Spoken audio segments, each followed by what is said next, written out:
இங்கே திருமூர்த்தி அவர்கள் பேசும்பொழுது ஒன்றை சொன்னார்கள். நீங்கள் உங்களது கோப்புகளை பார்க்கும் பொழுது அங்கே கோப்புகளை பார்க்காமல் மக்களின் முகங்களை பார்க்க வேண்டும் என்று சொன்னார்கள். பெருந்தலைவர் காமராஜர் அவர்களின் வாழ்க்கையில் இருந்து ஒரு சின்ன சம்பவம். மருத்துவக் கல்லூரியில் நாங்களாக படித்து தேர்வு செய்து வந்தவர்கள். மருத்துவக் கல்லூரி மாணவர்களை தேர்வு செய்வது அந்த காலத்தில் முதலமைச்சர் அவர்கள் அவரிடம் ஒரு கோப்பை கொண்டு கொடுக்கிறார்கள். உடனே நாளையே கடைசி நாள், உடனே இதை தேர்வு செய்ய வேண்டும் என்று சொல்கிறார்கள்.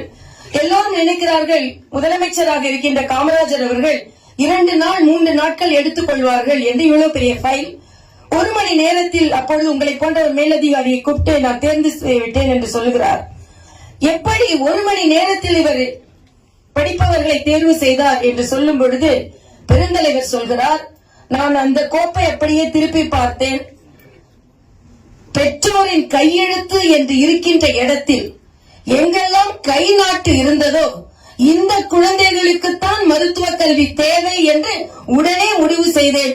கை நாட்டு இருந்த அத்தனை கோப்புகளையும் நான் தேர்வு செய்து அந்த குழந்தைகளுக்கு வாய்ப்பை கொடுங்கள் என்று சொன்னேன் என்று சொன்னார். இதுதான் மிகப்பெரிய வாய்ப்பு. ஆக எல்லோரும் படித்தவர்கள் எல்லாம் இருக்கின்ற ஒரு குடும்பத்தில் இருந்து வருவதை விட கை நாட்டு உள்ள குழந்தைகளுக்கு, பெற்றோருக்கு பிறக்கும் குழந்தைகளுக்கு கிடைக்க வேண்டும் என்று நினைத்தார் பாருங்கள். அதை போல்தான் நாம் பார்க்கும் கோப்புகளும் இருக்க வேண்டும். ஏனென்றால் இன்றைய காலகட்டத்தில் நல்லா செஞ்சா கூட ஒரு சின்ன தப்பு செஞ்சா அதைத்தான் எல்லோரும் சுட்டி காண்பிப்பார்கள். நான் 2 சம்பவத்தை மட்டும் சொல்லிவிட்டு அவரலாம் என்று இருக்கிறேன். நான் புதுச்சேரி ஆளுநராக இருந்த பொழுது 2 சீஃப் செக்ரட்டரிஸ பத்தி இங்க சொல்லணும். மரியாதைக்குரிய அஸ்வின் என்ற ஒரு சீஃப் செக்ரட்டரி, அஸ்வின் குமார் என்ற ஒரு சீஃப் செக்ரட்டரி இருந்தார். இந்த மேடம்க்கு தெரியும், மேடம் தான் எல்லாத்தையும் அட்ஜஸ்ட் பண்ணி நமக்கு எல்லாம் பட்ஜெட் கொடுக்கறவங்க.